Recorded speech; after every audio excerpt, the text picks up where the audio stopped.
안녕하세요. 손오공의 하늘 묵상 10번째 시간입니다. 성도 3명이 모여서 하나님께 어떻게 헌금을 내고 있는지에 대해서 서로 대화하고 있었습니다. 첫 번째 사람이 나는 땅바닥에 선을 그어놓고 돈을 공중에 던져서 그 돈이 오른쪽에 떨어지면 하나님께 내고 왼쪽에 떨어지면 내가 하지. 이렇게 말했습니다. 두 번째 사람이 나는 땅바닥에 원을 그려놓고 돈을 공중에 던져서 그 돈이 원 안에 들어가는 것은 하나님의 것, 원 밖에 떨어지는 것은 내 것으로 해. 또 세 번째 사람이 말합니다. 뭘 그렇게 어렵게 하냐? 난 이렇게 하니까 제일 좋더라. 돈을 공중에 던져놓고 그 돈이 공중에 떠 있는 것은 하나님의 것, 땅에 떨어지는 것은 내 것이야. 저도 과거에 복권을 하나 사놓고 이 복권이 1등에 당첨되면 하나님의 좋은 사업에 사용하겠다고 기도한 적이 있었습니다. 이 모든 것이 돈을 사랑하는 인간의 천박하고 연약한 모습이지 않나 생각해 봅니다. 우리 인간들이 인간적인 관점에서 하나님을 믿고 또 신앙생활을 하는 이유 중에 큰 부분이 있다면 죽어서 구원받고 또 살아서 복받기 위한 것이 아니겠습니까? 성경에서도 복이란 단어가 대략 1000번 정도 기록되어 있습니다. 인간은 누구나 복받기를 원하고 또 복받기를 좋아하지 않습니까? 그래서 우리는 복도 좋아하고 또 돈도 좋아해서 복이 바로 돈, 물질로 생각하는 사람이 많이 있습니다. 우리는 저 집 잘 산다, 저 사람 잘 산다라고 말했을 때 잘 사는 것은 일반적으로 부자를 지칭하는 경우가 많습니다. 그러나 부자도 잘 사는 사람이 있고 잘못 사는 사람도 많습니다. 가난해도 잘 사는 사람이 있고 또 잘못 사는 사람도 많습니다. 일제 식민지 해방과 한국 전쟁의 표 속에서 산업화와 경제 기적을 일구어오는 과정에서 황금 만능주의와 물질주의가 모든 방면에서 뼛속 깊이 스며들어 있습니다. 성경에서는 복을 하나님의 은혜와 선물이라고 그렇게 가르쳐주고 있습니다. 찬송가 1장에 나오는 것처럼 만복의 근원은 하나님이시며 가장 큰 복은 바로 하나님 자신이시다는 것입니다. 예수님의 말씀, 예수님의 행적, 그 복음 그 자체가 인간에게 주어지는 복이라고 믿습니다. 그러나 구약 성경에서는 물질적이고 현세적인 복, 또 실존적인 복에 관한 언급도 있습니다. 신약 성경에는 대체로 예수 그리스도를 믿는 성도들이 하나님으로부터 받는 신령한 복, 영적인 복을 많이 강조하고 있습니다. 우리가 예수님의 신성과 인성을 믿는 것처럼 또 우리가 영혼과 육체를 받아들이는 것처럼 하늘의 신령한 복과 땅의 기름진 복을 모두 균형 있게 바라볼 수 있어야 합니다. 그럼에도 불구하고 우리의 복이라는 것은 여러 가지 돈벌이를 통해서 부를 축적하고 또 살고 있는 아파트 화장실 개수를 늘려나가는 것, 자녀들이 좋은 대학과 좋은 직장을 구하는 것, 또 건강하게 살면서 근세와 명예를 누리는 것에 너무 많은 관심과 비중은 두고 있지 않습니까? 우리 성도들은 대부분 평범한 사람들입니다. 외모나 재물, 권세나 명예를 보아도 그렇게 화려한 것은 없습니다. 그러나 그 평범하면은 하나님의 생명이 깃들어 있고 성령의 잔잔한 감동이 있습니다. 우리의 평범한 속에 임재하시는 하나님, 일하시는 하나님을 느끼기도 합니다. 우리는 하나님의 피조물이지만 하나님의 형상으로서 주님이 주시는 평화를 누리고 주님이 주시는 향기를 언뜻 흩날릴 수 있다면 이것이 우리의 존재의 가치이고 최고의 복이라고 생각합니다. 중국 서경에 나오고 세상에서 말하는 오복은 장수하는 것, 풍족함, 건강함, 후덕함, 천명을 다하고 죽는 것을 오복이라고 말합니다. 그러나 예수님께서 말씀하신 산상수훈의 팔복은 결코 현실의 부유함을 말하지 않고 오히려 심령이 가난한 자, 애통하며 또 온유하며 의에 줄이고 목마른 자, 긍휼히 여기는 자, 마음이 청결한 자, 화평하게 하는 자, 의를 위하여 박해를 받는 사람이 복이 있다고 가르쳐주고 있습니다. 세상에 살지만은 세상에 속해 있지 않기 때문에 하나님이 주시는 영적인 신령한 복을 말하고 있습니다.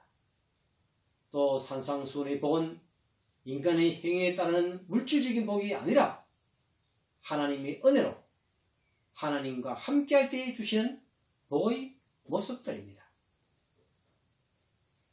엄격한 심사를 거쳐서 선정되어 우리가 늘 부르는 찬송가, 이 찬송가 600여 곡, 찬송 가사는 곡조 있는 기도라고 하기도 하지만 진실로 하나님의 말씀보다 더 값진 말씀 자체이지 않습니까? 찬송가 405장에는 주의 친절한 팔에 안기세요. 우리 마음이 평안하리니 항상 기쁘고 복이 되겠네. 영원하신 팔에 안기세. 주님의 팔에 안길 때에 주님의 날개 아래 있을 때에 우리의 마음이 평안해지고 또 그것이 복이 된다고 노래하고 있습니다. 요한복음 14장 27절에는 평안을 너희에게 끼치노니 곧 나의 평안을 너희에게 주노라. 내가 너희에게 주는 것은 세상이 주는 것과 같이 아니하리니 너희는 마음에 근심도 말고 두려워하지도 말라고 예수님께서 말씀하셨습니다. 10번 119편 165절에는 주의 법을 사랑하는 자에게는 큰 평안이 있으니 그들에게 장애물이 없으리이다. 이렇게 기록되어 있습니다. 저는 복 중에 최고의 복은 하나님이 주시는 평안이라고 생각합니다. 우리가 믿음 생활을 한다고 해서 자신의 현재 상황은 변하지 않을 수 있습니다. 여전히 경제적으로 어렵고 몸의 질병은 잘 낫지 않고 인간관계는 늘 꼬일 수 있습니다. 세상적인 관점, 인간적인 관점에서는 실망하고 또 낙담할 수 있습니다. 그러나 하나님이 임재하시면 하나님의 말씀을 통해서 마음의 평안만은 분명 얻을 수 있습니다.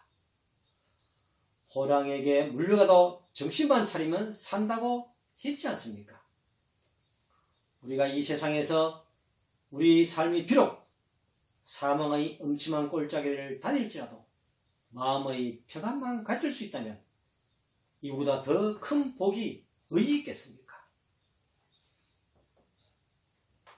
몇 년 전 어느 교회에서 있었던 일입니다.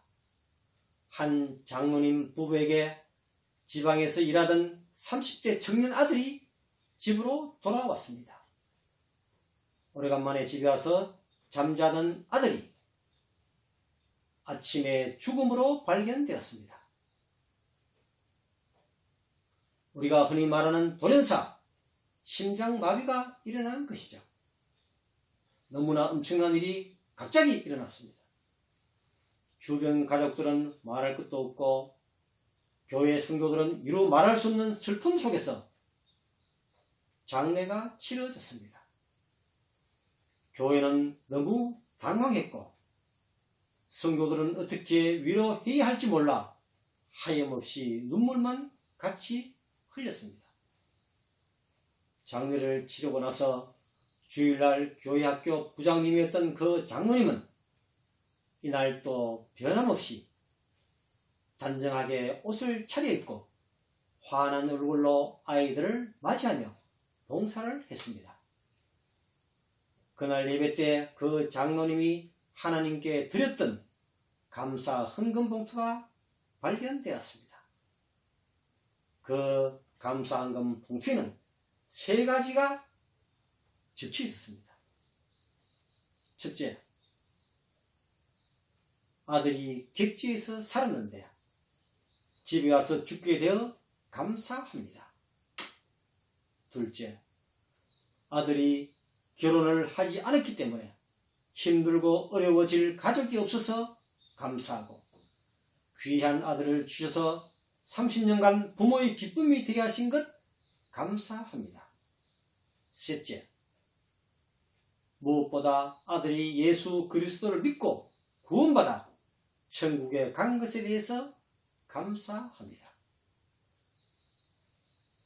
많은 사람들은 하필 왜 나에게 이런 일이 생기냐고 하나님을 원망합니다. 그러나 하나님은 하필 왜 너한테는 안 되냐고 그렇게 반문합니다. 우리의 삶 속에서 시시때때로 다가오는 고난과 시련, 역경 속에서도 세상이 줄 수 없는 마음의 평안, 흔들리지 않는 마음의 평정을 하나님이 주시는 가장 큰 복 중의 복입니다. 시편 119편 1절에는 행위가 온전하여 여호와의 율법을 따라 행하는 자들은 복이 있으며 이렇게 말씀하고 있습니다. 복의 성경 원어적인 뜻은 무릎을 꿇다라는 뜻이라고 합니다. 유한한 우리 인생 속에서 부족한 나를 깨닫고 무한하신 하나님 앞에 무릎을 꿇을 수 있는 관계, 그러한 마음 자세, 그 자체가 진정한 복이며 복의 시작입니다. 창세기 49장 28절에 각 사람의 분량대로 축복하였더라 이렇게 기록되어 있습니다. 믿음의 분량, 순종의 분량만큼 하나님의 복은 우리에게 주어진다고 믿습니다.